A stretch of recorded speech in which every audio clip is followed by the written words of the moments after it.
ये जो फॉर्मूला है इस पर ही सबसे ज्यादा आपके नीट एग्जाम में क्वेश्चन पूछे। और हाँ, इससे ज्यादा काम नहीं करना। एक तो टाइम भी कम बचा है, और टाइम अगर कम ना भी बचा होता तब भी आपको इतना ही पढ़ना था भैया, वहां जाके क्वेश्चन सॉल्व करना है, पीएचडी नहीं करना। अभी तक का हमें लगता है सबसे आसान क्वेश्चन यही है, एकदम फॉर्मूला ही पूछा था। ग्रेटर देन 0 है तो इसका आंसर क्या बना दोगे भैया? न जाने स्टूडेंट हीट कैपेसिटी में क्यों इतना डरते हैं, जबकि ये भी बहुत इजी टॉपिक है और इसके अंदर भी मैं आपको एक दो पॉइंट ऐसे बता दूंगा जिससे इसके न्यूमेरिकल में बहुत इजी हो जाएगा। डेल्टा एनजी प्रोडक्ट वाले साइड जाओ, गैस वालों को चुन के ला। मैं आपको बता रहा हूँ कि ये फॉर्मूला बहुत इंपॉर्टेंट है, तैयार कर लेना भैया। ये दोनों फॉर्मूला तो तैयार कर ही लेना, ठीक है? तो चलो, तो जितना अभी तक सीखा था उसमें से क्वेश्चन से आपको डिफरेंस दिखा दिया कि कैसे क्या सॉल्व करते हैं। और ये फॉर्मूला आपको घोट के जाना है, रट के जाना है, नीट के पेपर में फोड़ना है। एनसीवी यही फॉर्मूला लगना था मात्र, बस दिल पे चोट पहुंचती है ना जब गर्लफ्रेंड बॉयफ्रेंड एक दूसरे से दूर हो जाते हैं, तो ऐसे तैयार कर लेना। बारीक थे दिल के चोट, ये डरने की अब जरूरत नहीं है, सब कुछ आपके हाथ में है। तो खूब तेज आप बन चुके हो, जल्दी से इस क्वेश्चन को फोड़ दो। बस फॉर्मूले में क्या चेंज करना है, बस इतना देखो। ये देखो C बराबर Q बाई डेल्टा T तो सब में कॉमन है, सब में कॉमन है। लेकिन जब मोलर हीट कैपेसिटी बोलेगा, ये नीट 2024 का क्वेश्चन है, इतना आसान क्वेश्चन हो गया। देखो, hello students, last video session में हम लोगों ने थर्मोडायनेमिक्स का आधा पार्ट खत्म कर लिया था, वो भी बहुत इफेक्टिव तरीके से। और आज के सेशन में हम लोग थर्मोडायनेमिक्स को पूरी तरीके से खत्म करने जा रहे हैं, मतलब जो थर्मोडायनेमिक्स का बचा हुआ टॉपिक है उसे खत्म करने जा रहे हैं। लेकिन ये जो थर्मोडायनेमिक्स का बचा हुआ टॉपिक है, ये थर्मोडायनेमिक्स की जान है और इसी से सबसे ज्यादा क्वेश्चन आपके नीट एग्जाम में पूछे गए। आज इस थर्मोडायनेमिक्स में जो बचे हुए टॉपिक है, जो इफेक्टिव टॉपिक्स है, वो है सबसे पहले आपको सिखाया जाएगा एंथैल्पी, एंथैल्पी के फॉर्मूले और साथ ही साथ इफेक्टिव पीवाईक्यू, जिससे कि आपको ज्यादा क्वेश्चन ना करना पड़े। सेकंड नंबर पे आपको सिखाया जाएगा हीट कैपेसिटी, हीट कैपेसिटी से रिलेटेड इंपॉर्टेंट फॉर्मूले और इस पर इफेक्टिव 3 पीवाईक्यू, जिससे कि हीट कैपेसिटी में भी आपको ज्यादा काम ना करना पड़े। एंड लास्ट में हम लोग करेंगे वर्क डन, मतलब वर्क डन के फॉर्मूले सीखेंगे, डिफरेंट प्रोसेस में कैसे हम लोग वर्क डन के क्वेश्चंस को सॉल्व करेंगे, और साथ ही वर्क डन के वो सारे ग्राफ जो आपके नीट एग्जाम के लिए इंपॉर्टेंट है। तो चलिए स्टार्ट करते हैं आज का सेशन फटाफट और खत्म करते हैं थर्मोडायनेमिक्स का बचा हुआ पार्ट। इस सेशन का फर्स्ट इंपॉर्टेंट टॉपिक अब आपकी आंखों के सामने आ चुका है और वो है एंथैल्पी। एंथैल्पी में फर्स्ट पॉइंट आपको नोट करना है कि एंथैल्पी को हम लोग कैपिटल एच से शो करते हैं। एंथैल्पी का सेकंड पॉइंट है कि आखिर ये एंथैल्पी भला है क्या, एंथैल्पी को क्या होता है ये एंथैल्पी, तो जरा ध्यान से समझिएगा। हमारे हाथ में एक पानी की बोतल, ठीक है भैया, तो इस बोतल के अंदर जो पानी प्रेजेंट है, उस पानी को हम ऑब्जर्व कर रहे हैं, और जिस चीज को हम ऑब्जर्व करते हैं उसे हम सिस्टम कहते हैं। तो कहने का मतलब ये एंथैल्पी क्या है, पानी के अंदर कितनी हीट मौजूद है, उसी हीट को हम एंथैल्पी कहते हैं। जैसे यहां पर पानी हमारे लिए सिस्टम है, तो किसी सिस्टम के अंदर कितनी हीट प्रेजेंट है, किसी सिस्टम के अंदर कितनी हीट प्रेजेंट है, उसी हीट को हम एंथैल्पी कहते हैं। यह हो गया second point. Third point, enthalpy को कैलकुलेट करने का कोई फॉर्मूला है, कोई मैथमेटिकल फॉर्मूला है, कोई मैथमेटिकल रिप्रेजेंटेशन है, तो यह बनेगा आपका थर्ड पॉइंट। हाँ, एंथैल्पी को कैलकुलेट करने का एक मैथमेटिकल फॉर्मूला है। एंथैल्पी क्या होता है? एंथैल्पी कुछ और नहीं, उस सिस्टम की इंटरनल एनर्जी और पीवी वर्क डन का सम होता है। क्या कहा मैंने? Enthalpy is what? It is the sum of internal energy and PV work done is known as enthalpy. किसी सिस्टम के अंदर उस सिस्टम की कितनी इंटरनल एनर्जी है उसकी वैल्यू ले आओ, और उस सिस्टम में उस सिस्टम का कितना पीवी वर्क डन हो रहा है उस वैल्यू को ले आओ, और इन दोनों को आपस में जोड़ दोगे तो ये एंथैल्पी बन जाएगा H। अब चौथा पॉइंट, और ये है चेतावनी पॉइंट। फोर्थ पॉइंट क्या है? फोर्थ पॉइंट ये है कि किसी भी सिस्टम की एंथैल्पी हम नहीं बता सकते, किसी भी सिस्टम की एंथैल्पी हम नहीं बता सकते, क्योंकि किसी सिस्टम के अंदर कितनी हीट मौजूद है वो हम एब्सोल्युटली या शुद्ध तरीके से मेजरमेंट नहीं कर सकते। जब हम किसी सिस्टम के अंदर उसके हीट को शुद्ध रूप में एब्सोल्युटली मेजर नहीं कर सकते, तो इसका मतलब एंथैल्पी हम कभी भी एक्यूरेटली नहीं बता सकते। ये था फोर्थ पॉइंट। तो सर ये एंथैल्पी पढ़ाया क्यों? एंथैल्पी नहीं पढ़ा रहे मेरे भाई, एंथैल्पी से शुरुआत कर रहे हैं। तो फिर इस एंथैल्पी को हम क्यों पढ़ें जब हम ये एंथैल्पी कैलकुलेट ही नहीं कर सकते? कैलकुलेट कर सकते हैं, और वो है एंथैल्पी नहीं, एंथैल्पी चेंज, डेल्टा एच। इसीलिए इस चैप्टर में आपको कहीं भी एच देखने को नहीं मिलता है, हर जगह आपको डेल्टा एच देखने को मिलता है, क्योंकि ये जो एच है ये होता है एंथैल्पी, और ये जो डेल्टा एच है ये होता है एंथैल्पी चेंज। किसी भी सिस्टम की हम एंथैल्पी तो एक्यूरेटली नहीं बता सकते, एब्सोल्युटली नहीं बता सकते, लेकिन हम किसी सिस्टम की एंथैल्पी चेंज एब्सोल्युटली एक्यूरेटली बता सकते हैं। ये हो गया आपका टोटल 4 पॉइंट कंप्लीट। पांचवा, एंथैल्पी ये सिस्टम की एक प्रॉपर्टी है जिसे आप कैपिटल एच से शो कर रहे हैं। ये जो एंथैल्पी है वो स्टेट फंक्शन होता है। कहने का मतलब स्टेट फंक्शन क्या होता है? स्टेट फंक्शन सिस्टम की वो प्रॉपर्टी जो उस सिस्टम के initial state and final state पे डिपेंड करती है, ना कि उसके पाथ पर। वैसी प्रॉपर्टी है एंथैल्पी। एंथैल्पी स्टेट फंक्शन है। यह सिस्टम की वो प्रॉपर्टी है जो सिस्टम के सिर्फ इनिशियल एंड फाइनल स्टेट पे डिपेंड करती है और ना कि इस बात पे डिपेंड करती है कि वो जो स्टेट पाया गया है वो किस प्रोसेस के तहत पाया गया है, किस प्रोसेस को फॉलो करके पाया गया है, ये इस बात पे डिपेंड नहीं करती। तो ये सिस्टम की वो प्रॉपर्टी है जो सिस्टम के सिर्फ इनिशियल एंड फाइनल स्टेट पे डिपेंड करती है, पाथ पे डिपेंड नहीं करती। तो इस तरह जो एंथैल्पी है वो क्या कहलाएगी? State function. छठा पॉइंट, एंथैल्पी एक्सटेंसिव प्रॉपर्टी है। इसका ट्रिक मैंने पिछले सेशन में दिया था। एंथैल्पी कुछ और नहीं एनर्जी होती भाई, हीट ही होती है, एनर्जी होती है। और मैंने आपको बोला था कि जिसके नाम में ई आए तो समझ लेना वो एक्सटेंसिव प्रॉपर्टी है। तो ये एंथैल्पी क्या हो गई? Extensive property. एक्सटेंसिव प्रॉपर्टी क्या होती है? सिस्टम की वो प्रॉपर्टी जो सिस्टम के मास पे डिपेंड करती है, तो उस तरह की प्रॉपर्टी को हम एक्सटेंसिव प्रॉपर्टी कहते हैं। ये भी पॉइंट क्लियर हो गया। टोटल 6 पॉइंट क्लियर हो गया आपका। और सातवां तो अभी आपको बताया था इतना लंबा चौड़ा कि भैया इस एंथैल्पी को हम एब्सोल्युटली नहीं कैलकुलेट कर सकते, एब्सोल्युटली इसकी वैल्यू हम नहीं निकाल सकते। चलिए अब चलते हैं हम लोग हीट चेंज पर। देखो भाई, हीट को इस चैप्टर में क्यू से बोला गया है और हीट चेंज दो तरीके से किया जा सकता है, या तो प्रेशर को कांस्टेंट रखकर या तो वॉल्यूम को कांस्टेंट रखकर। अगर आप प्रेशर को कांस्टेंट रखकर हीट चेंज निकाल रहे हो तो वो क्या बन जाएगा? क्यूपी। क्यों सजाया आप समझ गए होंगे। क्यूपी को देख के आप क्या बोलेंगे? Eight constant pressure heat change. Clear हुआ ना? दूसरा तरीका है कि वॉल्यूम को कांस्टेंट रखकर। अगर आपने वॉल्यूम को कांस्टेंट रखकर हीट चेंज किया तो उसे हम सजाएंगे क्यूवी से। तो क्यूवी को देख के क्या बोलोगे? Heat change at constant volume. QP को देख के क्या बोलोगे? Heat change at constant pressure. Clear ना? अब आते हैं हम लोग सबसे इंपॉर्टेंट पॉइंट पे जिससे आगे की कहानी बनेगी।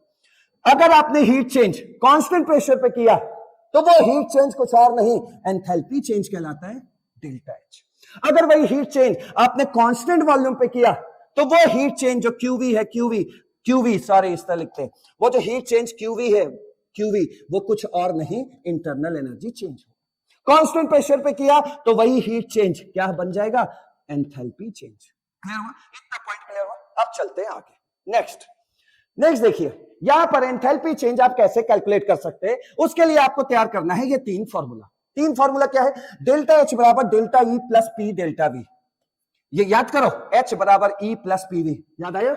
वहीं से ये फॉर्मूला बना है। चूंकि हम एच नहीं निकाल सकते, हम डेल्टा एच निकालते हैं, तो फिर हमने डेल्टा से करके ये फॉर्मूला निकाल करके लाए हैं आपके लिए। ठीक है, तो इस फॉर्मूले का यूज आपको धड़ल्ले से करना है। डेल्टा एच बराबर delta E plus P delta we, जहां डेल्टा एच क्या है? एंथैल्पी चेंज, डेल्टा ई क्या है? इंटरनल एनर्जी चेंज, पी क्या है? वहां का प्रेशर, और डेल्टा वी क्या है? वॉल्यूम में चेंज, यानी change in volume.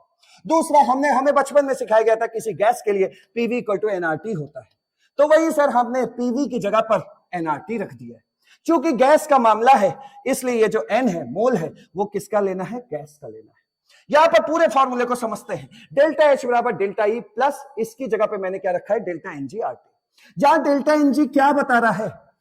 Gaseous moles का अंतर, गैसियस मोल्स का डिफरेंस इन गैसियस मोल्स। और डिफरेंस इन गैसियस मोल्स हम कैसे निकालेंगे? केमिकल इक्विलिब्रियम में भी बहुत खूब सीखा है हम लोगों ने इसको, कि गैसियस मोल्स में डिफरेंस कैसे निकालते हैं? NP minus NR. कहने का मतलब यहीं से सीख लो, ए सॉलिड है, 2b ये गैस है, गिव्स 3c ये भी गैस है। तो आपको भैया अपनी नजर सिर्फ और सिर्फ गैस पे रखनी है, गैस पे। सॉलिड से हमें कोई मतलब नहीं, क्योंकि ये फॉर्मूला किसके लिए बना हुआ है? सिर्फ गैस के लिए। तो आपको कैसे डेल्टा एनजी निकालना है देख लो। पहले आप जाओगे प्रोडक्ट के पास, प्रोडक्ट साइड में देखो गैस के कितने मोल हैं? 3 मोल, यहां रख दिया, माइनस। फिर जाओगे रिएक्टेंट के पास, रिएक्टेंट में ये 2 लोग हैं, लेकिन रिएक्टेंट से आपको सिर्फ उसी चीज को चुनना है जो गैस होगी, गैस। तो भैया इसमें से गैस ये है, ये नहीं है, तो इस गैस का आपको देख लेना है मोल, वो रख देना है आपको यहां पे। तो इस तरह डेल्टा एनजी की वैल्यू क्या आ जाएगी? 1। सो सिंपल, बहुत सिंपल है। अभी आप रिएक्शन के साथ खुद ही बताने लगेंगे डेल्टा एनजी क्या करना है। तो डेल्टा एनजी कुछ और नहीं, प्रोडक्ट गैसियस प्रोडक्ट जो होगा उसका मोल, माइनस जो रिएक्टेंट गैसियस होंगे, गैसियस रिएक्टेंट होंगे, उसका मोल। इन दोनों का डिफरेंस क्या कहलाएगा? Delta n g. तो डेल्टा एनजी क्या होता है? It is the difference between gaseous moles. किसके किसके बीच? Product minus reactant. क्लियर हुआ? तो ये डेल्टा एनजी आपको इस तरह निकालना है। नाउ अभी अभी आपने सीखा कि heat change at constant pressure is known as enthalpy. तो भैया डेल्टा एच की जगह क्यूपी रख दो, नया फॉर्मूला तैयार हुआ। Heat change at constant volume is known as internal energy change. तो भैया डेल्टा ई की जगह आप क्यूवी रख दो, नया फॉर्मूला बन गया। और बगल में ये डेल्टा एनजीआरटी बैठा ही है, यानी कि ये तीसरा फॉर्मूला भी तैयार हो गया। क्या चीज क्या है मैं 10 बार बता चुका हूं। Delta H enthalpy change, delta E internal energy change, R क्या है? Gas constant. अगर जूल में खेल रहा होगा तो 8.3 रखना, और कैलोरी में खेल रहा होगा तो आर की वैल्यू 2 पुट करना। और टी क्या है? Absolute temperature. कहने का मतलब वहां आपको 25 डिग्री सेंटीग्रेड देगा, तो कृपया करके इसे केल्विन में चेंज कर लीजिएगा। इसमें 273 ऐड कर देना, 273 और 25, तो ये आपका बन जाएगा 298 केल्विन। एब्सोल्यूट टेम्परेचर का मतलब होता है कि टेम्परेचर की जो भी वैल्यू रखेंगे वो किस में रखेंगे? केल्विन में। कैपिटल टी वैसे भी कहीं भी दिखे तो समझ लेना कि हमें टेम्परेचर किस में रखना है? केल्विन। अब बढ़ते हैं और ना, ये जो फॉर्मूला है इस पर ही सबसे ज्यादा आपके नीट एग्जाम में क्वेश्चन पूछा गया। इस फॉर्मूले को तैयार कैसे करना है ताकि रटना ना पड़े और क्वेश्चन जल्दी जल्दी सॉल्व हो, तो ध्यान से देखिए। डेल्टा एच बराबर डेल्टा ई प्लस डेल्टा एनजीआरटी। इस साइड में क्या देख रहे हो? Delta H. इस साइड में क्या देख रहे हो? Delta E. ध्यान रखना जो मैं बोल रहा हूं। क्या बोला मैंने? लेफ्ट हैंड साइड पे क्या है? Delta H. Right hand side में क्या है? Delta E. Left hand side में क्या आ रहा है? Delta H. राइट में क्या आ रहा है? Delta E. Left hand side में क्या आ रहा है? Delta H. राइट में क्या आ रहा है? Delta E. इसकी आदत बना लेना। अब देखिए, आपको रिएक्शन दिया जाएगा, उस रिएक्शन में अगर डेल्टा एनजी की वैल्यू आ गई 0, तो भैया ये जो इक्वल टू है ना, बराबर का साइन उठा करके यहां रख देना, तो डेल्टा एच और डेल्टा ई क्या हो जाएगा? बराबर। अगर डेल्टा एनजी की वैल्यू ग्रेटर देन 0 है, पॉजिटिव है, तो इस ग्रेटर को उठा के यहां रख देना। क्लियर हो गया? रखने की जरूरत ही नहीं पड़ेगी। नाउ अगर डेल्टा एनजी की वैल्यू लेस देन 0 आ रही है, तो इस डेल्टा को उठा के यहां रख देना, तो delta H less than delta E. क्यों ऐसा बोल रहा हूं? क्योंकि आपके एग्जाम में क्वेश्चन पूछता है, 4 रिएक्शन दिया जाएगा। अब 4 रिएक्शन में आपसे कहा जाएगा कि किसमें डेल्टा एच डेल्टा ई से बड़ा है, मतलब किसमें delta H greater than delta E है। तो सब कैलकुलेट मत करने लगना, वहां रिएक्शन में जाना। Delta H greater than delta E तभी होगा ग्रेटर जब ये होगा ग्रेटर, यानी डेल्टा एनजी जिसमें पॉजिटिव आएगा वही वाला रिएक्शन हमारा आंसर बनेगा। एक आध बार ये भी पूछा, एक बार क्या, बहुत क्वेश्चन इस पे आए हुए हैं। आपसे बोला कि चारों रिएक्शन में से ऐसी कौन सी रिएक्शन है जिसमें डेल्टा एच और डेल्टा ई बराबर है, तो वहां सारे रिएक्शन पे चेक नहीं करना, या सभी में अंदर जाके पूरा फॉर्मूला मत लगाने लगना, सीधा जाके वहां खोजना कि किस रिएक्शन में delta NG difference in gaseous moles 0 है। बस जिसमें 0 होगा उसी में ये डेल्टा एच बराबर डेल्टा ई आएगा। तो याद रखना, इक्वल टू ग्रेटर लेसर। और इस साइड रखना डेल्टा एच, उस साइड रखना डेल्टा ई। वो तो फॉर्मूले से याद ही रहेगा, डेल्टा एच इस साइड है, डेल्टा ई उस साइड है। क्लियर? चलिए आगे बढ़ते हैं और अब आ जाते हैं इसके क्वेश्चंस पर। क्वेश्चन में देखिए, पहला ही क्वेश्चन आपके नीट 2023 का रखा गया है। पहले फटाफट क्वेश्चन पढ़ते हैं। Which amongst the following options is the correct relation between change in enthalpy delta H and change in internal energy delta E? भैया delta H and delta E पे भाई हमने सिर्फ 3 फॉर्मूले रट करके हम अपने नीट एग्जाम में जाने वाले हैं। या तो इस शक्ल में दिखाई देगा, या तो इस शक्ल में दिखाई देगा। क्लियर? या तो ज्यादा इस शक्ल में दिखाई देगा। देख लेते हैं कौन सा शक्ल दिया हुआ है। यहाँ पे शक्ल दिया हुआ है डेल्टा एच और डेल्टा यू का। अच्छा सुन लीजिए पहले इसमें बात, चेंज इन इंटरनल एनर्जी को कई किताबों में यू से भी दिखाया गया है। क्लियर? तो यहां पर इंटरनल एनर्जी डेल्टा एच और डेल्टा ई के साथ डेल्टा एनजीआरटी वाला फॉर्मूला लिया जा रहा है। तो देखिए अभी आप ये फॉर्मूला सीख के आए, डेल्टा एच बराबर क्या होता है? डेल्टा ई प्लस डेल्टा एनजीआरटी, यही वाला फॉर्मूला लगेगा। बस यहां पे इसने क्या किया है कि इस डेल्टा ई की जगह क्या बोल दिया है? Delta U. और ई और यू किसी किताब में इंटरनल एनर्जी को ई से शो कर रहा है, कोई बुक है जिसमें कैपिटल यू से इंटरनल एनर्जी को शो किया जाता है, तो इसमें कंफ्यूज मत होइएगा। ठीक है? तो क्या फॉर्मूला बन गया आपका? डेल्टा एच बराबर डेल्टा यू प्लस डेल्टा एनजीआरटी। अभी तक का हमें लगता है सबसे आसान क्वेश्चन यही है, एकदम फॉर्मूला ही पूछा था। तो खोज लीजिए, डी ऑप्शन आपका क्लियर हो गया। ठीक है? याद रखना इंटरनल एनर्जी को हम लोग यू से भी शो करते हैं, ई से भी शो करते हैं। ठीक है? अगला क्वेश्चन देखो, क्वेश्चन 2 ये नीट 2006 से लिया गया है और क्या कह रहा है? assume each reaction is carried out in an open container for which reaction will delta H बराबर डेल्टा ई। रिएक्शन दिया हुआ है तो यानी कि डेल्टा एनजी लगने वाला है। ठीक है? तो डेल्टा एच और डेल्टा ई और डेल्टा एनजी वाला फॉर्मूला कौन सा रख के आए हो भैया? यही तो, डेल्टा एच बराबर delta E plus delta N G R T.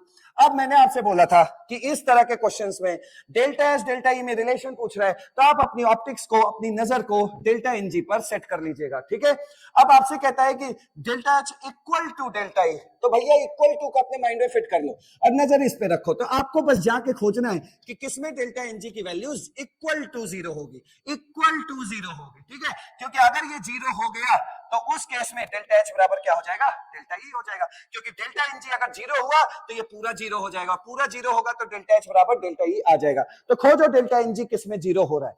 यहां पर देखो ध्यान से एक बात और, डेल्टा एन जी निकालते समय सिर्फ आपको gaseous reactant and gaseous product पे ही नजर रखनी है। तो पहले पूरी रिएक्शन में ऐसे देख लेना, गैस गैस गैस, ठीक है। तो डेल्टा एन जी इसके लिए निकालो। डेल्टा एन जी में क्या करते हैं, पहले प्रोडक्ट साइड का मोल उठा लेना माइनस रिएक्टेंट साइड का मोल। ये 2 मोल है और यहां कुछ नहीं लिखा है तो कितना है, 1 मोल है। तो ये कितना हो गया भाई, 2 और 1 3। इसका आंसर क्या आया, -1 आया। तो जब डेल्टा एन जी नेगेटिव होता है तो उस केस के लिए तो हमें पता है भाई नेगेटिव का मतलब क्या है, नेगेटिव का मतलब क्या है, लेस देन जीरो। तो डेल्टा एच और डेल्टा टी ऐसे आर पार लिख लेना और यहां लेस देन लगा देना, इधर लेस देन तो इधर लेस देन, ठीक है। चलो अगला क्वेश्चन सॉल्व कर लो। H2 gas gas gas, delta N G निकालो जल्दी से। डेल्टा एन जी निकालोगे तो प्रोडक्ट का पहले उठाना 2 माइनस रिएक्टेंट का 1 और 1, तो कितना हो गया 1 + 1, तो ये 2 - 2 कितना हो गया भाई 0। यानी डेल्टा एन जी क्या आ रहा है, 0 के बराबर। डेल्टा एन जी क्या आ रहा है, equal to 0। That means this represent what, delta H equal to delta E. हो गया, डेल्टा एन जी 0 से पूरा जीरो हो गया तो क्या बचा, डेल्टा एच बराबर डेल्टा ई। तो आंसर आपको बी मिल गया। लेकिन सब सॉल्व कर लो, यहां सॉलिड है, तुम मेरे इतिहास में नहीं आओगे भैया, किसी भी चीज में नहीं आओगे। गैस गैस गैस, इसके लिए भी निकालो जरा, बताओ डेल्टा एन जी इसके लिए क्या आएगा। डेल्टा एन जी क्या आएगा, जल्दी देखो। प्रोडक्ट साइड, ये प्रोडक्ट है 2 मोल और ये क्या है 1 मोल, यानी 3 मोल। माइनस रिएक्टेंट साइड आ जाओ, तुम्हें तो देखना नहीं है, इसको देखना है। रिएक्टेंट साइड में कितना है, 2 मोल, ठीक है। कितना आ गया भैया, +1। +1 का मतलब क्या होता है, ग्रेटर देन 0। यानी कि इस क्वेश्चन के लिए आंसर क्या बन रहा है, डेल्टा एच इस पार रखना, डेल्टा ई इस पार रखना, और क्या कह रहा है, ग्रेटर ग्रेटर, तो ऐसे लगा देना ग्रेटर। हो गया, ये याद रखना, इसको ना पलट देना, ये सब कहानी बदल जाएगी। पीसीएल भाई, इसमें डेल्टा एन जी निकालोगे तो कितना आएगा, 1 1, कितना हो गया 2 - 1, तो कितना आ गया +1। या डेल्टा एन जी +1 का मतलब ये ग्रेटर देन 0 है। ग्रेटर देन 0 है तो इसका आंसर क्या बना दोगे भैया, इधर रखना डेल्टा एच, उधर रखना डेल्टा ई, और ये ग्रेटर का साइन है हु बहू उठा के यहां लगा देना, ठीक है। ये ई है, सॉरी ये ई है, ठीक है। तो delta H greater than delta E, तो सब बता दिया, आपका आंसर बी हो गया। आगे बढ़ते हैं, नेक्स्ट देखिएगा। फॉर द रिएक्शन C3H8G मतलब गैस 5O2 3CO2 और लिक्विड, तुम तो भैया हमारे डेल्टा एनजी कैलकुलेशन में आओगे नहीं क्योंकि लिक्विड हो, ठीक है। कहता है the at constant temperature delta H minus delta E की वैल्यू पूछ रहा है। Delta H minus delta E की वैल्यू पूछ रहा है और आपको रिएक्शन दिया हुआ है, तो आप समझ जाएगा एक ही फॉर्मूला लगना है, डेल्टा एच बराबर delta E plus delta NG R T, ठीक। बस डेल्टा एनजी खोज लाओ। डेल्टा एनजी क्या होता है भैया, डेल्टा एनजी प्रोडक्ट वाले साइड जाओ, गैस वालों को चुन के लाओ, कितना मोल 3 मोल, 3 माइनस। अब रिएक्टेंट साइड जाओ, दोनों लोग गैस है तो दोनों के मोल लेके आओ 5, और यहां कुछ नहीं है तो क्या है ये 1 मोल, तो 5 और 1 6, कितना आया आंसर 3 - 6 -3। डेल्टा एनजी की वैल्यू -3 पुट कर दो, ठीक है। और इस डेल्टा ई को इस पार ले आओ, तो delta H minus delta E बराबर क्या बचेगा बोलो, डेल्टा एनजी आर टी बचेगा कि नहीं, और डेल्टा एनजी की वैल्यू पुट कर दो तो क्या आएगा, डेल्टा एनजी क्या है -3 आर टी। तो इस तरह delta H minus delta E की वैल्यू क्या आई, -3 आर टी। ये हो गया आपका क्वेश्चन, ठीक है। अब चलते हैं आगे। अब पहुंच गए हम लोग आज के सेशन के सेकंड टॉपिक पे, और वो है हीट कैपेसिटी, जिसे हम कैपिटल सी से शो करते हैं। न जाने स्टूडेंट हीट कैपेसिटी में क्यों इतना डरते हैं, जबकि ये भी बहुत इजी टॉपिक है, और इसके अंदर भी मैं आपको 1-2 पॉइंट ऐसे बता दूंगा जिससे इसके न्यूमेरिकल भी बहुत इजी हो जाएंगे। तो फटाफट हीट कैपेसिटी की बात करते हैं, उसकी रटी रटाई डेफिनेशन की बात करते हैं। देखिए भाई, मान लीजिए कि मेरे हाथ में ये पेन है, कोई चीज है, मतलब सिस्टम है, और ये पेन अभी रूम टेम्परेचर पे 25 डिग्री सेंटीग्रेड पे है।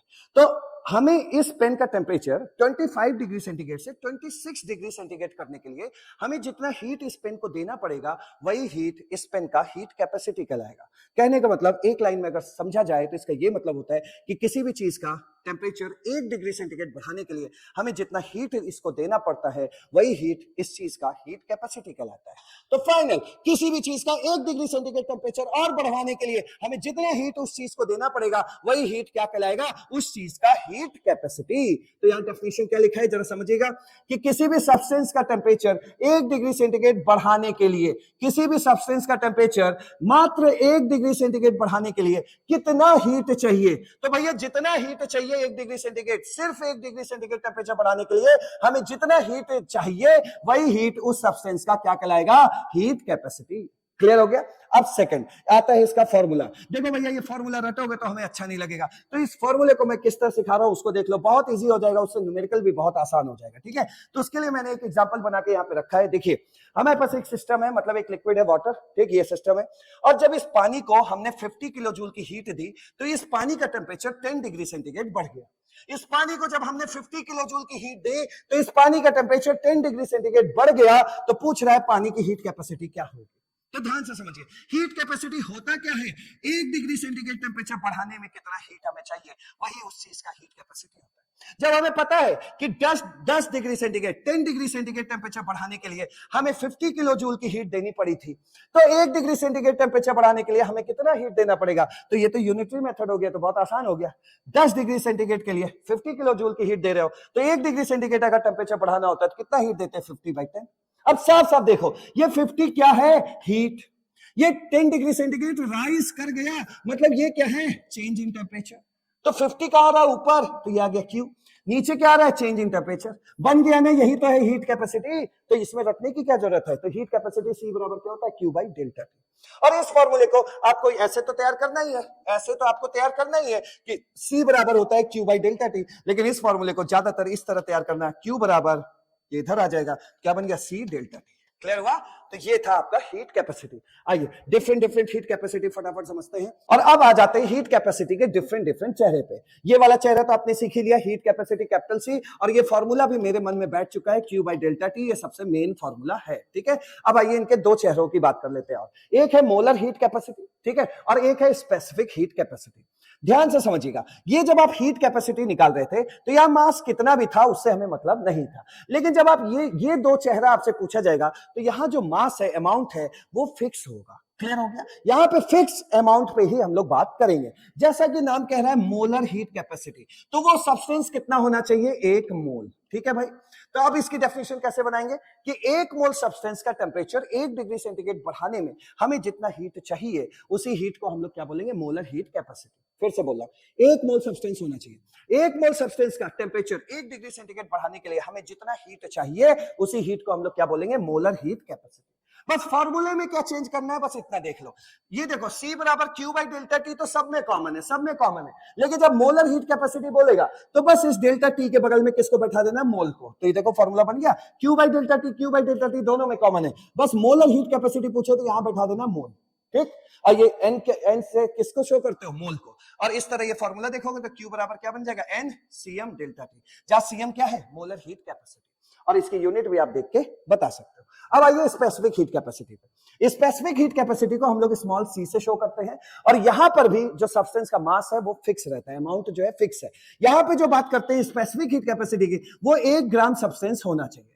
कहने का मतलब 1 ग्राम सब्सटेंस का टेम्परेचर 1 डिग्री सेंटीग्रेड बढ़ाने में हमें जितना हीट उसे देना पड़ेगा उसी हीट को हम लोग स्पेसिफिक हीट कैपेसिटी बोलते हैं। ठीक है, तो यहां पर क्या हुआ, जो Q/ΔT तो कॉमन था, यहां पर मास 1 ग्राम फिक्स है, तो जो भी वहां पे आपको मास दिया होगा वो मास आपको यहां रख देना है। जैसे मान लीजिए कि आपको वहां पे देता है 9 ग्राम मास है, तो जैसे 9 से डिवाइड करोगे तो वो पर ग्राम ही तो आंसर आएगा, 9 से डिवाइड कर दिया, क्लियर, तो पर ग्राम के लिए ही आएगा। क्लियर है या नहीं है।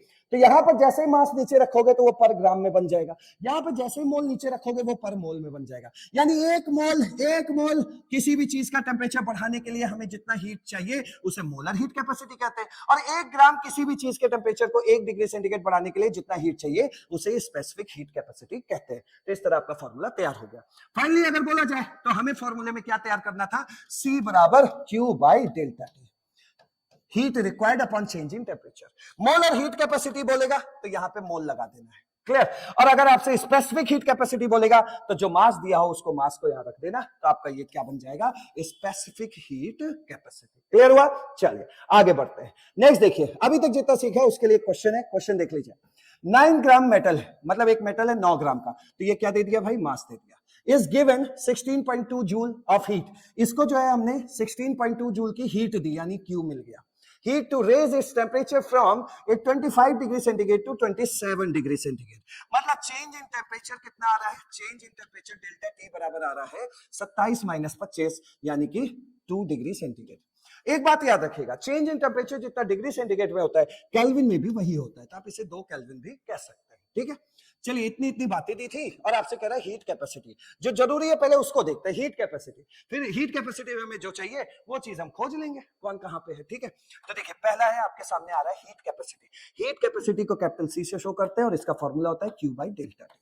Q आपको दिया हुआ है, खोज लो 16.2, डेल्टा टी आपको पता है 2, तो इसका आंसर आ गया 8.1। तो ये हो गया क्या आपका हीट कैपेसिटी। अब बात कर लेते हैं इसके क्या बोला है, स्पेसिफिक हीट कैपेसिटी। ये फर्स्ट था, अब पहले थर्ड कर लेते हैं। थर्ड वाला क्या है, specific heat capacity, small C से शो करते हैं। बस इसके फॉर्मूले में नीचे क्या आ जाता है, मास, और बगल में है डेल्टा टी। क्यू आपको दिया ही हुआ है 16.2, बगल में डेल्टा टी आपने बैठा ही दिया 2। अब मास ढूंढ के ले आए, मास दिया है 9 ग्राम, ये आपने 9 रख दिया, तो कितना आ गया भाई, कितना आ गया, ये आ गया 16.2 बाई 18, और इसको जब डिवाइड मारोगे तो ये 1 से कम आएगा। ठीक है, तो 9 पॉइंट समथिंग बोल दे रहे, ठीक, 9 पॉइंट कुछ आएगा। चलिए ये भी हो गया 9 पॉइंट, 9 पॉइंट कह रहे हैं, 0.9 में कुछ आ जाएगा। ठीक है, 0.9 में कुछ आंसर आ जाएगा। चलिए अगली बात करते हैं। अब कह रहा है मोलर हीट कैपेसिटी। आप अच्छे से जानते हो कि मोलर हीट कैपेसिटी क्या होता है। मोलर हीट कैपेसिटी को सीएम से शो करते हैं और इसका फॉर्मूला बनता है Q बाई एन इंटू क्या, डेल्टा टी। अब एन क्या होता है ये बताओ। एन होता है given mass upon molar mass. तो गिवन मास तो आपको दिया है 9, लेकिन मोलर मास तो आपको पता ही नहीं क्या है। क्यों? क्योंकि यहाँ मेटल का नाम ही नहीं दिया है। तो देखिए इस क्वेश्चन के लिए मैं आपको मेटल बता दे रहा हूं, एल्युमिनियम है, जो आपके एग्जाम में क्वेश्चन आएगा वहां पे आपको मेटल का नाम दिया होगा। तो इस क्वेश्चन में नहीं दिया था, मैंने बोल दिया एल्युमिनियम। एल्युमिनियम है तो इसका मोलर मास कितना होता है 27। तो यहां से देखिए इसका मोल कितना आ जाएगा 9/27, यानी कि 9/27 1/3। ये मोल पता लग गया, वो मोल यहां रख देना। तो सीएम बराबर क्या हो जाएगा, हीट 16.2 अपॉन मोल 1/3, बगल में बैठा है डेल्टा टी 2। क्लियर? कितना ये हो गया, ये हो गया। तब आंसर बता दो जल्दी से। 16.2 और ये 3 ऊपर गया, 48.6 ऊपर हो गया, ये 3 ऊपर चला गया ना। ठीक है, तो 48.6 नीचे बैठा है 2, तो आंसर आया 24.3।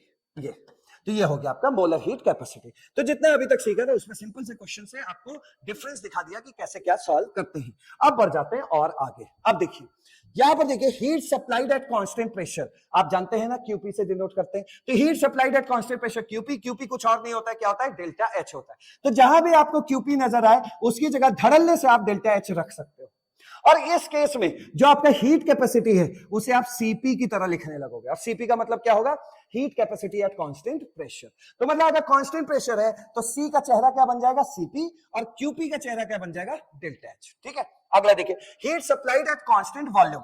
कांस्टेंट अगर वॉल्यूम है तो हीट जो होता है एट कांस्टेंट वॉल्यूम कुछ और नहीं, इंटरनल एनर्जी चेंज होता है। और ये जो हीट कैपेसिटी है उसका शक्ल बन जाता है सीवी जैसा। तो इस सीवी को क्या बोलोगे, इसको बोलोगे heat capacity at constant volume, और इसको क्या बोलोगे, heat capacity at constant pressure.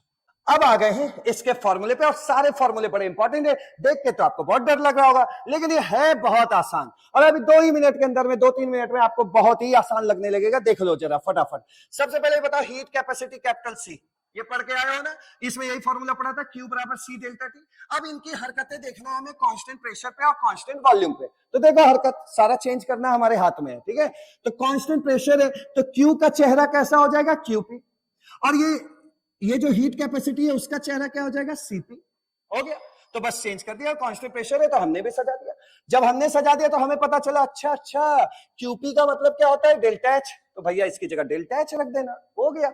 तो ये रटना नहीं है, बस इस वाले लाइन को याद रखना इतना, और उसी में चेंजमेंट कर देना। ठीक है, तो ये बन गया डेल्टा एच बराबर सीपी डेल्टा टी। यही हरकतें अगर कांस्टेंट वॉल्यूम पे करते हैं तो ये क्यू का चेहरा क्या बन जाता है, क्यूवी, और सी का चेहरा क्या बन जाता है, सीवी, और बगल में कौन है, डेल्टा टी। क्यूवी को हमें पढ़ के आए भैया, एट कांस्टेंट वॉल्यूम पे जब हीट चेंज करते हैं तो उसे ही इंटरनल एनर्जी बोलते हैं। तो चुपचाप यहाँ डेल्टा ही रख देना। बहुत इंपॉर्टेंट फॉर्मूला है आपके नीट के लिए, बहुत इंपॉर्टेंट फॉर्मूला। ठीक है, अब आइए मोलर हीट कैपेसिटी में। आप जानते हैं ना ये कांस्टेंट प्रेशर पे क्यूपी, और ये सीएमपी बोल देना। ठीक है, या सीपी बोल देना सीधा। तो डेल्टा, ये देख लो डायरेक्ट बना रहा हूं, क्यूपी की जगह क्या रख देना, डेल्टा एच। और ये जो भाई एन है, एन रख देना मोल, और सीएम की जगह ये क्या बन जाएगा, कांस्टेंट प्रेशर पे तो सीपी, और बगल में डेल्टा टी है, डेल्टा टी। तो ये सीपी यहाँ क्या कहलाएगा, ये कहलाएगा molar heat capacity at constant pressure. Clear? अब आगे इसी तरह देखो, एट कांस्टेंट वॉल्यूम होगा तो ये क्यू का चेहरा क्या बन जाएगा, क्यूवी, और क्यूवी को हम क्या बोलते हैं, इंटरनल एनर्जी चेंज डेल्टा। बगल में बैठा है एन बैठा दो, बगल में बैठा है मोलर हीट कैपेसिटी, उसको दिखा दो eight constant volume, molar heat capacity CV, और यहां बोल दो डेल्टा टी। अब देखो स्पेसिफिक हीट है तो भैया ये स्मॉल सी का सब फॉर्मूला बन गया, ठीक है, स्मॉल सी, वैसे ही चेंज कर देना। कांस्टेंट प्रेशर पे ये क्यूपी, और क्यूपी को हम क्या बोलते हैं, डेल्टा एच। बगल में बैठा है मास, और ये क्या हो गया, specific heat capacity at constant pressure, और डेल्टा टी, ठीक है। और इसी तरह क्यूपी की जगह क्यू एट कांस्टेंट वॉल्यूम करोगे तो क्यू की जगह क्यूवी, क्यूवी का मतलब डेल्टा ई, डेल्टा ई बराबर एम, और ये गलत है, ये सीवी, ठीक, तो एम सीवी डेल्टा टी। मैं आपको बता रहा हूं कि ये फॉर्मूला बहुत इंपॉर्टेंट है, तैयार कर लेना भैया, ये दोनों फॉर्मूला तो तैयार कर ही लेना, ठीक है। तो चलिए आइए क्वेश्चन पे चलते हैं। अच्छा, क्वेश्चन से पहले देखो नीट 2021 का एक पॉइंट और है, हाँ बिल्कुल बिल्कुल। देखिए मान लीजिए कि आपको ये वाला फॉर्मूला लगाने का मन कर रहा है, अब ये वाला फॉर्मूला लगाने का मन कर रहा है, उसमें चाहिए सीवी, और आपको क्वेश्चन में देता है सीपी, तो इसके लिए ये फॉर्मूला बना है, और इस फॉर्मूले को बोलते हैं मेयर्स फॉर्मूला। इसमें क्या होता है, CP minus CV equal to R, R वही गैस कांस्टेंट, जूल में अगर होगा तो क्या बोलोगे 8.3, वैसे आर कैलोरी में क्या होता है 2, तो यहाँ पे कैलोरी दिया होगा कि कैलोरी में सारा सीन है, तो यहाँ पे आर की जगह 2 पुट कर देना, ठीक है, नहीं तो फिर 8.3 पुट कर देना। वैसे ये फॉर्मूला क्या है, CP minus CV equal to R, और CP minus CV equal to R को क्या बोलते हैं, मेयर्स फॉर्मूला। और यही करके पूछा था कि इसमें से कौन सा मेयर्स फॉर्मूला है, जो मेयर्स फॉर्मूला कौन से ऑप्शन में करेक्टली लिखा हुआ है, तो CP minus CV equal to क्या हो गया, आर हो गया। आगे बढ़ते हैं, सीपी क्या है ये तो पता ही, heat capacity at constant pressure, और सीवी क्या है, heat capacity at constant volume. Mole वगैरह में देगा तो अपने आप से अल्फाज चेंज कर लेना, molar heat capacity at constant pressure, molar heat capacity at constant volume, तो इस तरह अल्फाज आपको चेंज करना है, ठीक है। तो अभी तक जितना सीखे उस पर बेस देखो, ये क्वेश्चन एम्स 2017 से लेके आया हूं मैं आपके लिए, फटाफट देखो, यहाँ 5 मोल है तो एन हो गया, तो पढ़ लेते हैं पहले question. 5 mole of oxygen are heated at constant volume from 10 degree centigrade to 20 degree centigrade, What will be the change in internal energy? भाई कांस्टेंट वॉल्यूम, एक बात बताओ, यहाँ पे मोल देने से मोलर हीट कैपेसिटी हो गया, मोलर हीट कैपेसिटी हो गया तो उसका फॉर्मूला बताओ क्या लिखोगे, Q बराबर क्या था, N, molar heat capacity Cm dot delta T, यही तो कर रहे थे। अब कह रहे हैं कांस्टेंट वॉल्यूम पे, कांस्टेंट वॉल्यूम पे आप देखिए आप खुद खेलने लगे, ये क्या हो गया QV, ये क्या हो गया N, और ये क्या हो गया CV, और ये क्या हो गया डेल्टा T। QV को क्या बोलते हो, internal energy change delta E, delta E बराबर NCV डेल्टा T, यही फॉर्मूला लगना था मात्र, बस। मोल की जगह क्या पुट कर देना, 5 मोल, सीवी की जगह, अब देखो यहीं पे सीपी दिया था, सीपी, और सीपी किस में दिया, कैलोरी में, तो सीपी माइनस सीवी बराबर क्या होता है, आर, आर की वैल्यू कैलोरी में कितनी होती है, 2, ये हो गया। अब सीवी बराबर क्या हो जाएगा, सीवी को उधर भेजो, 2 को इधर भेजो, तो सीपी माइनस 2, तो सीपी माइनस 2 को क्या रखोगे, 7.02 माइनस 2, कितना आ गया 5.02, आ गया ना सीवी की वैल्यू, ये यहां पुट कर देना। डेल्टा टी, डेल्टा टी क्या होगा 20 माइनस 10, कितना आया भैया 10 डिग्री सेंटीग्रेड मतलब 10 केल्विन, क्यों, क्योंकि ये चेंज इन टेम्परेचर है, तो डिग्री सेंटीग्रेड और केल्विन एक ही चीज होती है, तो यहाँ पे 10 पुट कर देना, आ गया आंसर। देखिए सोल्यूशन देखिए, समझिए आ गया ना, सेम पैटर्न पे बताया था, तो जैसे ही वैल्यू पुट करोगे आपका आंसर तैयार हो जाएगा, ठीक है। तो इसका आंसर क्या हो जाएगा, देख लो एक बार, वैसा ही किया ना, बिल्कुल। अब देखो तो आंसर क्या हुआ, आंसर देखते हुए आओ, 251.5, 251.5, अच्छा दिया नहीं है तो इसका आंसर क्या होगा 251.5, ठीक है, कैलोरी में आंसर आ जाएगा, ठीक हो गया। चलो नेक्स्ट क्वेश्चन पे चलते हैं फटाफट, और ये क्वेश्चन AIPMT 2003 का पूछा हुआ एक क्वेश्चन है, पहले आराम से क्वेश्चन पढ़ लीजिए, डरने की अब जरूरत नहीं है, सब कुछ आपके हाथ में है, जो खूब तेज आप बन चुके हो, जल्दी से इस क्वेश्चन को फोड़ दो।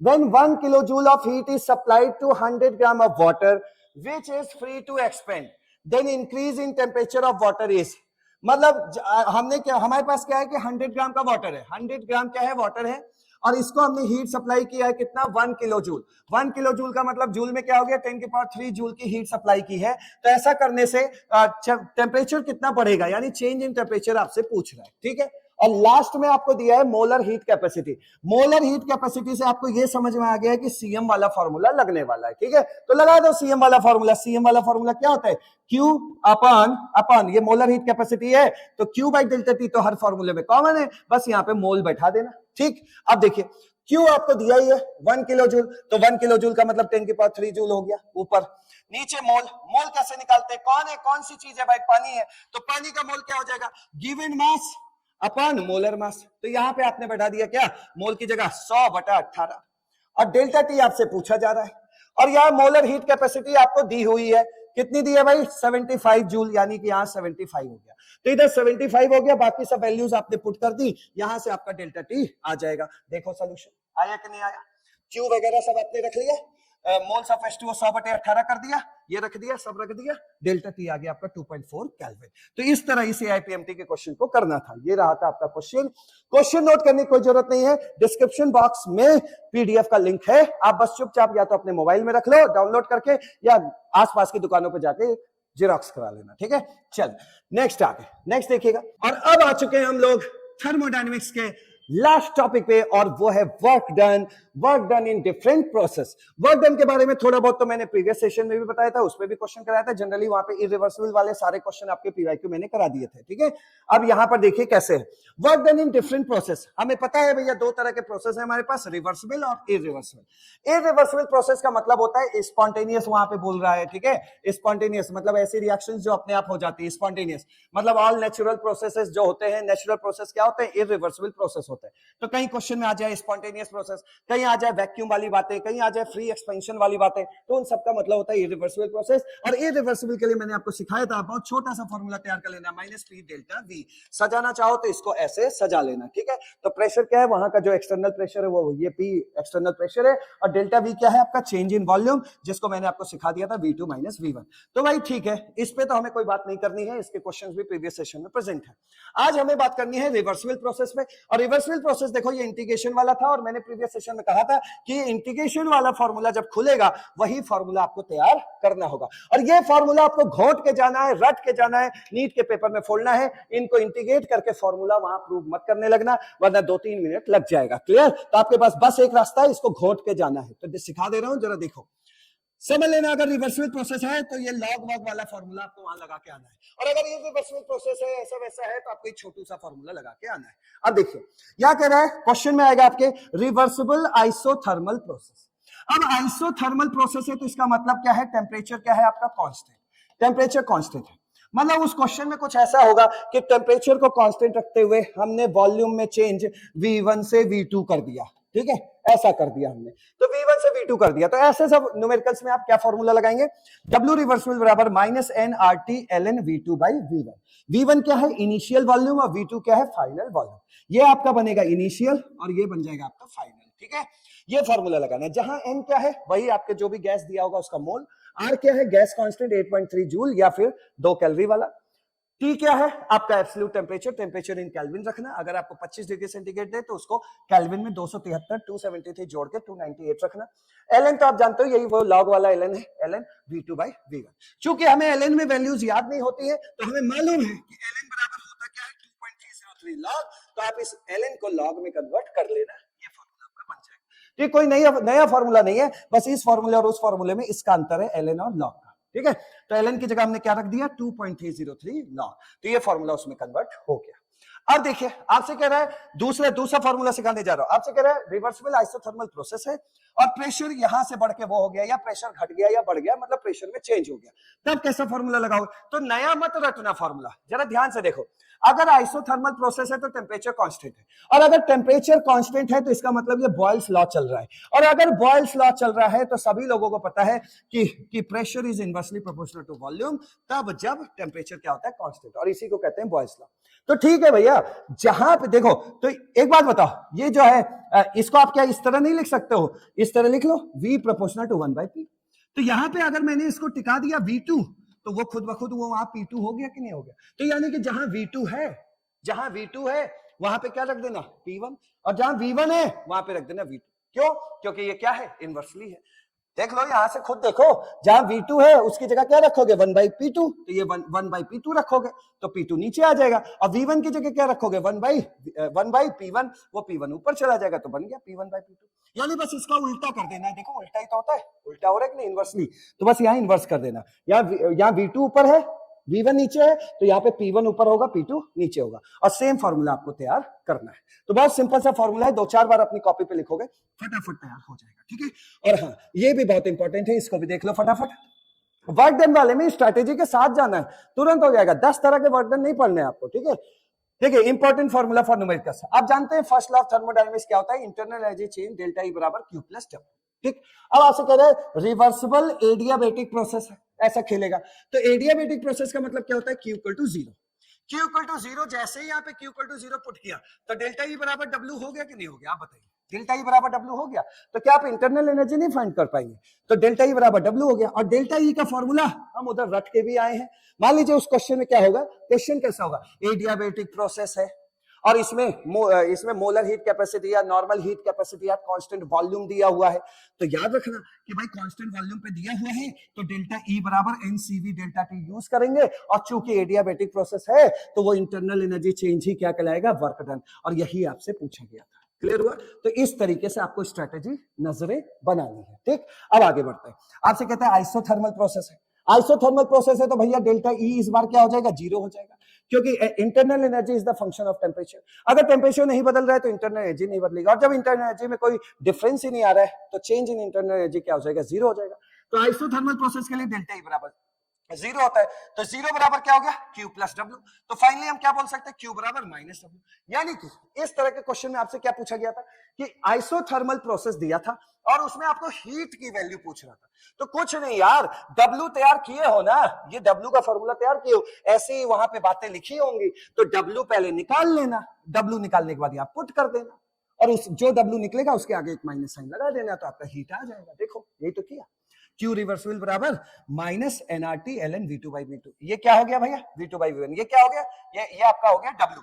W का देखो आंसर किस में आ रहा है, नेगेटिव में आ रहा है, तो ये आपका W हो गया, W रख देना। और चूंकि आइसोथर्मल प्रोसेस है तो Q रिवर्सिबल किसके बराबर होगा, माइनस W। तो ये वाला जो माइनस है वो ये, ठीक है, ऐसे आंसर आ गया। प्रेशर में खेलेगा, यहाँ V2 by V1 है, इसको पलट देना, तो P1 by P2, W निकाल लेना, वही उसके लिए Q बन जाएगा। ठीक है, बस ये चीज याद रखना, इस माइनस को मत भूल जाना। ठीक, ये कौन सा माइनस है, ये वाला, ठीक है भाई, और ये वाला माइनस तो W के साथ लगाया आया था। ठीक है, अब देखो ये क्वेश्चन देख लो, ये नीट 2024 का क्वेश्चन है, कितना आसान क्वेश्चन हो गया। देखो, the work done during reversible, ओहो रिवर्सिबल, लॉग वाला फॉर्मूला, आइसोथर्मल डेल्टा T बराबर zero, expansion of 1 mole of hydrogen gas, 1 mole of hydrogen gas, यानी ये मोल दे दिया 1 एट 25 डिग्री सेंटीग्रेड, ये टेम्परेचर दे दिया 298 केल्विन, केल्विन में रखना है, वहां कैपिटल टी है तो 273 ऐड करके 298 kelvin, from pressure 20 atmosphere to 10 atmosphere, तो ये 20 एटमॉस्फेयर क्या बन गया आपके लिए P1, और प्रेशर घट के कहां पहुंच गया 10 atm पे, तो ये क्या बन गया P2। Clear, is given, R की वैल्यू दिया। कितना आसान हो गया आपके लिए फॉर्मूला, आप बता दीजिए, आप आसान हुआ कि नहीं हुआ बताइए। तो इसमें पूछा क्या था, वो तो खोजो, द वर्क डन पूछा था, तो W रिवर्सिबल, जब आपसे प्रेशर का खेल खेलेगा तो कौन सा लगाओगे, माइनस 2.303 nRT, और फिर लॉग P1 by P2, सबकी वैल्यू दिया ही हुआ है, ला के भाई पुट कर दो, आंसर पा लो। एन की वैल्यू कितना, 1 मोल, ठीक, ये 1 हो गया। आर की वैल्यू किस में खेल रहे हो, कैलोरी में, तो आर की वैल्यू क्या हो जाएगी 2, ये 2 पुट कर देना, एन की वैल्यू 1, टेम्परेचर क्या पुट कर देना 298, log P1 by P2, P1 की वैल्यू क्या पुट कर देना 20, P2 की वैल्यू क्या पुट कर देना 10, तो ये आ जाएगा log 2 की वैल्यू होती है 0.3010, ये हो गया। बस इसको सॉल्व कर लेना यार, आंसर आ जाएगा W रिवर्सिबल। देखो इसका सॉल्यूशन दिया हुआ है, आराम से देख लो, आ गया सब, वही वैल्यूज पुट है ना, वही पुट है, तो -413.14 ये रहा। क्लियर, तो जो सिखाया बस वही करना है, -413 बी हो गया। अब देखो और कोई क्वेश्चन है क्या, हाँ एक ग्राफ भी है भैया, इस ग्राफ को लास्ट में तैयार कर लो, ग्राफिकल क्वेश्चंस भी आपके एग्जाम में खूब पूछे जाते हैं। तो ग्राफ देख लो भाई, रिमेंबर दिस ग्राफ, ये ग्राफ क्या है, देखिए भाई, जैसे आपके पास पीवी वाला कोई भी कर्व दे, ठीक है, पी और प्रेशर और वॉल्यूम के बीच कोई ग्राफ बना हुआ दे, मान लीजिए कि आपके सामने ऐसा कुछ दे दिया, तो पीवी का मतलब होता है कि ये जो कर्व है, इसका एरिया अंडर कर्व ये वर्क डन को बताता है। किसको बताता है, वर्क डन को। क्यों, क्योंकि प्रेशर की यूनिट होती है न्यूटन पर मीटर स्क्वायर, अब बगल में वॉल्यूम है, वॉल्यूम की यूनिट क्या होती है, मीटर क्यूब, इसको काटोगे तो कितना आएगा, न्यूटन मीटर, और न्यूटन मीटर का मतलब ही क्या होता है भाई, जूल ही तो होता है, न्यूटन मीटर क्या होता है, F इंटू एस क्या होता है, W ही तो होता है, तो क्या हुआ जूल, यानी एरिया अंडर कर्व क्या आएगा, वर्क डन। ठीक है, तो पीवी जब भी हो ग्राफ तो समझ लेना, ये लकीरों के एरिया अंडर कर्व जो आएंगे, ये देखो इसका ये जो एरिया अंडर कर्व आ रहा है इसके, तो ये आइसोबारिक प्रोसेस में वर्क डन बता रहा है। मान लो कि ये आ रहा है क्या, आइसोथर्मल में तो इतना एरिया आएगा, नीचे ये, तो ये क्या बता रहा है, आइसोथर्मल में किया हुआ काम, ठीक है।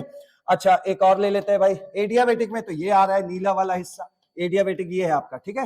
तो इसमें इतना सा काम आ रहा है, तो और काम कम आ रहा है। और आइसोकोरिक में तो कोई एरिया अंडर कर्व आ ही नहीं रहा है। तो ओवरऑल सिखाना आपको मुझे ये था कि जब भी प्रेशर और वॉल्यूम का कोई ग्राफ दे तो वो ग्राफ वर्क का ग्राफ होता है, और एरिया अंडर का उस जो भी कर्व दिया है, जो भी ग्राफ दिया है, उसके नीचे का जो एरिया बनेगा वो एरिया वर्क डन को रिप्रेजेंट करेगा, ठीक है। अब आपसे कह रहा है work done order. Work done order मतलब अगर आपको सेम वैल्यू दी जाए प्रेशर और वॉल्यूम की, उतनी वैल्यू दी जाए और बोला जाए कि आइसोबारिक में वर्क डन बताओ, आइसोथर्मल में वर्क डन बताओ, एडियाबेटिक में वर्क डन दिखाओ, ये जो है आइसोकोरिक में वर्क डन बताओ, तो सबसे ज्यादा वर्क डन किसमें होगा। तो आप तो ग्राफ से ही देख पा रहे हैं यार, आइसोबारिक में सबसे ज्यादा काम हो रहा है कि नहीं हो रहा है, देखो। तो आइसोबारिक का काम सबसे ज्यादा होगा, फिर उतने ही प्रेशर और उतने ही वॉल्यूम में उससे कम काम आइसोथर्मल में होगा, ये देखो मात्र इतना ग्राफ आएगा, ठीक है। और उससे भी कम काम एडियाबेटिक में आएगा, देख सकते हो, उससे भी कम, ये एडियाबेटिक वाला है तो उससे भी कम एरिया आ रहा है, तो एडियाबेटिक में और कम होगा। और आइसोकोरिक में देखो भैया, यहाँ पे क्या है, change in volume delta we क्या है, 0 है, दिखाई दे रहा है आपको, डेल्टा वी भाई एक ही वॉल्यूम पे काम कर रहा है, तो चेंज इन वॉल्यूम हो ही नहीं रहा है। और जब वॉल्यूम चेंज नहीं हो रहा है तो डब्ल्यू क्या हो जाएगा, 0, ऐसे लगा दो, माइनस पी डेल्टा वी, यही वाला लगा दो, तो डेल्टा वी क्या हो जाएगा, 0, तो भाई वर्क डन भी क्या होगा, 0। तो आइसोकोरिक में कितना वर्क डन होता है, 0, ये हो गया। तो ये आपके एग्जाम में पूछा गया था नीट या एम्स में, तो इसको भी इंपॉर्टेंट बना लेना। और इसको तैयार करने का एक रखने का तरीका बताते हैं आपको, जैसे आइसोबारिक है तो इसका मतलब रख लेना बारीक, ठीक है, बार है ना, तो इसको बारीक, हिंदी वाला बारीक मतलब महीन, बारीक। आइसोथर्मल में थे, टीएच का मतलब बारीक थे, डी आई का मतलब दिल, बारीक थे दिल, दिल के, और CHO का मतलब रख लेना चोट।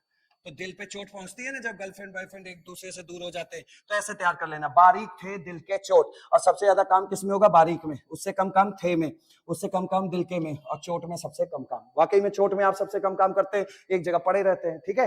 तो चलिए, और इस ग्राफ पे जो एक क्वेश्चन आया था वो क्वेश्चन कर लेते हैं, और इस तरह हमारा थर्मोडायनेमिक्स बहुत इफेक्टिव वे में तैयार हो चुका है। इतने ही क्वेश्चन आपको करके एग्जाम में जाने, ठीक। बहुत ज्यादा आसान क्वेश्चन अब तो बन गया होगा नीट 2022। देखो पी वी यानी जो भी कर्व होगा वो जितना भी वहां पे एरिया बना रहा होगा वो एरिया वर्क डन को बताएगा। तो ये देखो भैया, सारे प्रोसेस आइसोथर्मल है, रहने दो आइसोथर्मल, भाई कोई भी ग्राफ दिया होगा बस वहां जाके एरिया ढूंढो, एरिया, और एरिया ही क्या बताएगा, वर्क डन। ये देखो ये दिया है कर्व, अब भाई इतने कर्व में कितना एरिया समाएगा, मात्र इतना, ठीक। यहां देखो ये कर्व दिया है तो इसमें कितना एरिया समा जाएगा, अरे तो बहुत एरिया समा रहा है यार इसके अंदर। अब इसमें देखो ये तो भाई साहब सीधी लाइन है तो कोई एरिया ही नहीं बनेगा, अरे थोड़ा सा भी इतना सा दे देते तो कम से कम हमें इतना एरिया बना देते, बनाते कि नहीं बनाते। लेकिन आप बताइए इसने तो सीधी लाइन दे दिया तो हमें एरिया ही नहीं बना पाएंगे, तो इसमें तो वर्क डन एकदम ही 0 होगा, इसको तो पहले ही ऐसे लिख लो, ठीक है। और अगला देखो इसमें इतना काम आएगा, तो देखिए सबसे ज्यादा पीला लाइन किसमें नजर आ रहा है, इसमें आ रहा है कि नहीं, तो यहाँ पे एरिया क्या है, मैक्सिमम, और हमें पता है यहाँ एरिया मैक्सिमम है, और हमें पता है कि पी और वी के बने हुए ग्राफ के जो भी कर्व बनते हैं उस कर्व के नीचे नीचे जितना एरिया आप देख पाते हैं वो सब वर्क डन को बताता है। तो ये वर्क डन है और सबसे ज्यादा मैक्सिमम वर्क डन किसमें आ रहा है, बी में। तो इस तरह थर्मोडायनेमिक्स का मेजर पार्ट खत्म हो गया।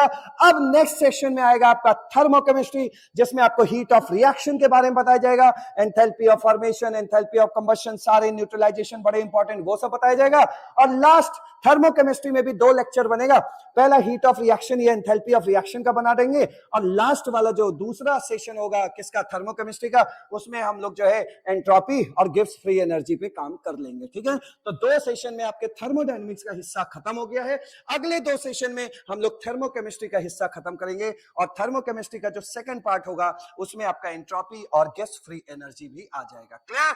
चलिए मिलते हैं नेक्स्ट सेशन में, थैंक यू सो मच। और हाँ, इससे ज्यादा काम नहीं करना, एक तो टाइम भी कम बचा है, और टाइम अगर कम ना भी बचा होता तब भी आपको इतना ही पढ़ना था भैया, वहां जाके क्वेश्चन सॉल्व करना है, पीएचडी नहीं करनी है, ठीक है। तो सारे वो क्लू पॉइंट्स आपको दे दिए गए हैं ताकि आपका ये चैप्टर स्ट्रांग बन जाए। Thank you so much. 2024 का क्वेश्चन है, कितना आसान क्वेश्चन हो गया देखो।